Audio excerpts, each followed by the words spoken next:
Hello everyone, कैसे हैं आप सभी। आई होप आप सभी बहुत अच्छे होंगे। Welcome back to our channel which is Nirakshi blogs. और आज की जो वीडियो स्टार्ट हो रही है वो हो रही है मेरे नहाने के बाद। नहा के रेडी हो चुकी हूँ मैं, और मैंने आज पहना है रेड सूट। और देखो मैं कितनी ही ज़्यादा प्रिटी लग रही हूँ मेरे हिसाब से क्योंकि एफ़र्ट लगाओ तैयार होने में तो थोड़ा आउटकम भी तो आता ही आता है ना। तो बहुत दिनों से लोअर टी शर्ट हो रहा था, तो मैंने सोचा क्यों ना आज थोड़ा सा अच्छे से रेडी हुआ जाए। खुद को भी अच्छा नहीं लग रहा था, तो ठीक है मैंने सूट डाल लिया। और आज मॉर्निंग में ही क्या हुआ, पहले धूप निकली हुई थी, फिर बारिश हो गई, तो बहुत अच्छी हवा चल रही है और ठंडक हो गई। तो मैंने फुल स्लीव का सूट निकाल लिया क्योंकि मुझे काफ़ी ठंड लग रही थी। तो ठीक है, और मैं यहाँ पे एक और चीज़ दिखाना चाहती हूँ। ये देखो मैंने जमाई है दही कल। तो अब मैं सबसे पहले लंच निकाल लेती हूँ। लंच में है राजमा चावल रोटी और दही। तो सबसे पहले लंच निकालते हैं, उसके बाद लंच करते हैं और फिर करेंगे खूब सारी बातें।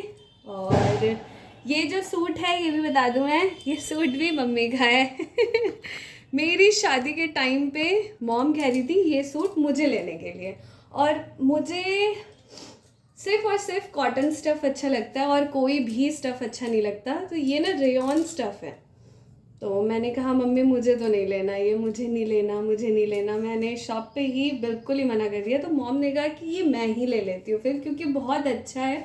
और वस्त्र लोक से शायद हमने ये देखा था, तो मॉम ने कहा ये बहुत ही अच्छा है, बहुत अच्छा लगेगा, न्यूली मैरिड रहोगे, रेड पहनोगे तो फिर भी मैंने दूसरा ले लिया था रेड कलर का कॉटन सूट, लेकिन ये नहीं लिया था।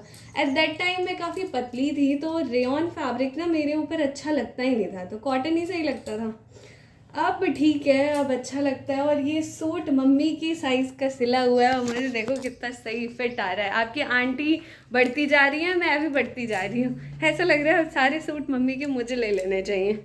तो यहाँ पे गोलू भैया पढ़ाई कर रहे हैं, तो मैं पहले निकालती हूँ लंच करते हैं, दिखाती हूँ आप सभी को। उसके बाद फिर कंटिन्यू करेंगे व्लॉग। तो बने रहे एंड तक, देखते रहे हमारा व्लॉग। और अच्छा लगे तो सबसे पहले तो जल्दी से लाइक कर ले, कमेंट करें अच्छे अच्छे, और चैनल सब्सक्राइब करके जाएं अगर न्यू हैं आप तो मिलते हैं थोड़ी देर बाद।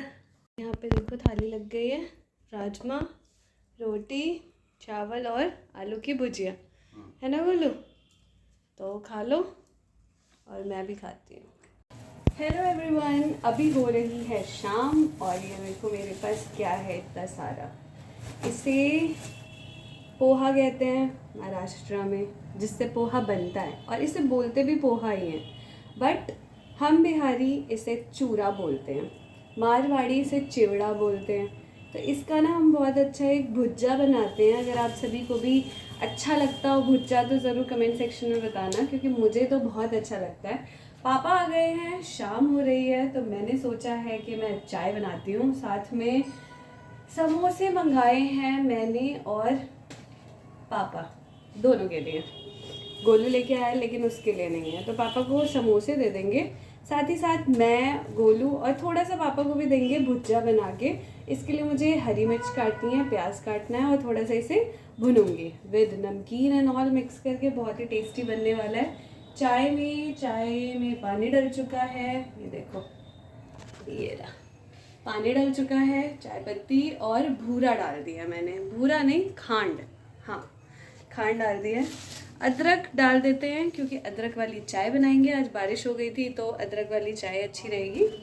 तो यहाँ पे बनाते हैं, मैं इसे यहाँ रख लेती हूँ, कोई स्पेसिफिक जगह ही नहीं है। आउच लग गई मुझे, तो इधर ही रख देते हैं इसको। सो यहाँ पे हमारी नेक्स्ट मॉर्निंग हो चुकी है, किसके साथ, तो झाजी आए हैं, है ना झाजी। हेलो कर दीजिए सभी को। Hello, happy weekend. आपको पता है कल मैंने रेड सूट पहना था और आप कल आए नहीं, क्योंकि कल फ्राइडे था आज आए हैं झाजी बिकॉज आज सैटरडे है। हर सैटरडे आते हैं, आप सभी को तो पता ही है ना। तो झाजी आप सभी से भी मिलने आए हैं, क्योंकि यहाँ पे मैं व्लॉगिंग करती हूँ तो झाजी व्लॉग्स में नहीं आ पा रहे हैं। और पिछली बार जो सैटरडे आए थे झाजी, मैं रिकॉर्ड नहीं कर पाई थी बिकॉज वो बहुत लेजी सा सैटरडे था ना झाजी। आप भी बहुत जल्दी चले गए थे।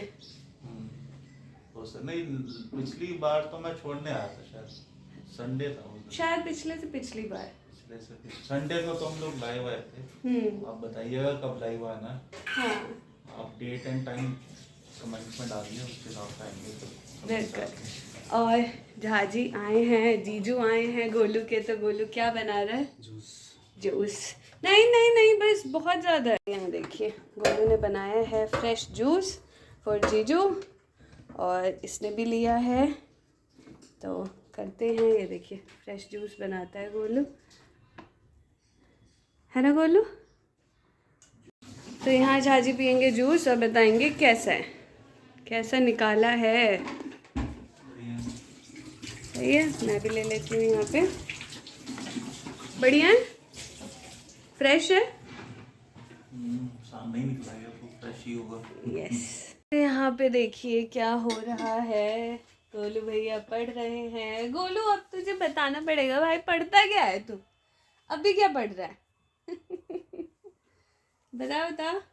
अभी मैं 10th क्लास की केमिस्ट्री पढ़ रहा हूँ। 10th क्लास की केमिस्ट्री। तो एनसीईआरटी लेवल सारा रिवाइज करने का है। 8th कर चुका, हाँ ये तो हो गई। 9th कर चुका। 9th की बायोलॉजी हो गई।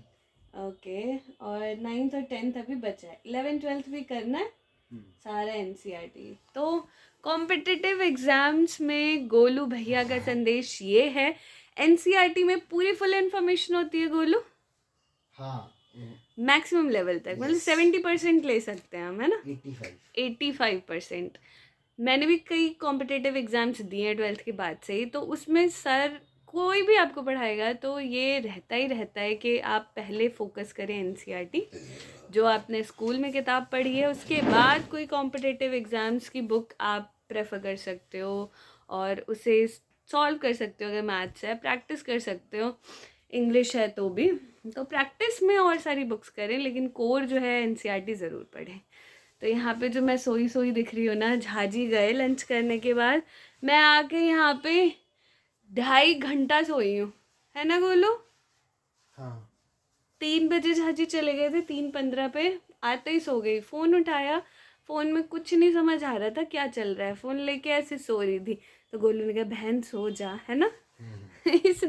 इसने देखा कि मैं ऐसे झपकी ले रही हूँ। मैं ना कहीं भी रिकॉर्ड करने लगती हूँ। बेचारा पैंट पहन रहा था सामने। और ये अभी जा रहा है बाहर दूध लाने और नारियल पानी लाने। तो ये बस व्लॉग जो है 2 दिन का है।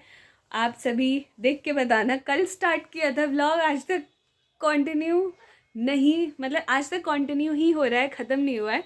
और एक और बात, अभी मैंने आधे घंटे आपकी आंटी से बात की है। आंटी नागपुर में है, मतलब ट्रेन उनकी वापस आ रही है और बहुत ही सही, इतना अच्छा लग रहा है। कल मम्मी आ जाएंगी। मतलब 1 हफ्ते ना घर में लगता ही नहीं था कुछ है, कुछ भी नहीं है। पापा सुबह चले जाते, हम दोनों पूरे दिन रहते। मैं व्लॉगिंग भी करूं तो क्या करूं, क्या दिखाऊं, मेरा तो खुद का मन ही नहीं लगता था। तो मम्मी रहती हैं तो मम्मी मम्मी मम्मी मम्मी को भी होता है मम्मी कहीं चली जाए ना। मैंने कहा मम्मी बताया न्यूज़ रूम में बैठी हो, मुझे पता था कि 2 मिनट बाद मम्मी मम्मी करते हुए आ ही जाएगी, तो क्या बताना। तो अभी भी यही सीन है, मम्मी मम्मी मम्मी। मम्मी कल आएंगी 12 बजे। उनकी ट्रेन 2 घंटे लेट है, तो माइट भी 2 बजे आए। पर रात में ऐसा हो सकता है कि कवर कर ले ट्रेन डिस्टेंस, तो आ जाएं जल्दी। तो जल्दी से आ जाओ मम्मी, जल्दी से आ जाओ, है ना? खूब सारी मस्ती करेंगे, मज़े करेंगे, खाएंगे पिएंगे, ऐश करेंगे, और क्या। अरे वाह, मम्मी है भी तो महाराष्ट्र में ना, कंडाला में होती तो ये सॉन्ग सूट करता। तो मैं इसको तो एंड ही कर लेती हूँ इस व्लॉग को, और कंटिन्यू नहीं करूँगी, बहुत ही ज़्यादा इधर उधर हो जाएगा। इसको एंड करती हूँ। और रात में मैं बोल देती हूँ आप सभी से कि इसके आगे का व्लॉग मैं दूसरे व्लॉग में शूट करूँगी, और ऐसा नहीं करती हूँ। सो आई एम सो सॉरी, लेकिन कोशिश करती हूँ। कुछ नहीं करते, कुछ भी नहीं करते, बस थोड़ा सा नाश्ता करेंगे, खाना खाएंगे, सो जाएंगे। ये पढ़ता रहता है, मैं भी कुछ कुछ पढ़ लेती हूँ, नहीं तो मैं फ़ोन चलाती रहती हूँ। तो बस यही चल रहा है, यही हो रहा है, कोई बात नहीं। तो मिलते हैं अगली वीडियो में, तब तक के लिए बाय बाय, टेक केयर।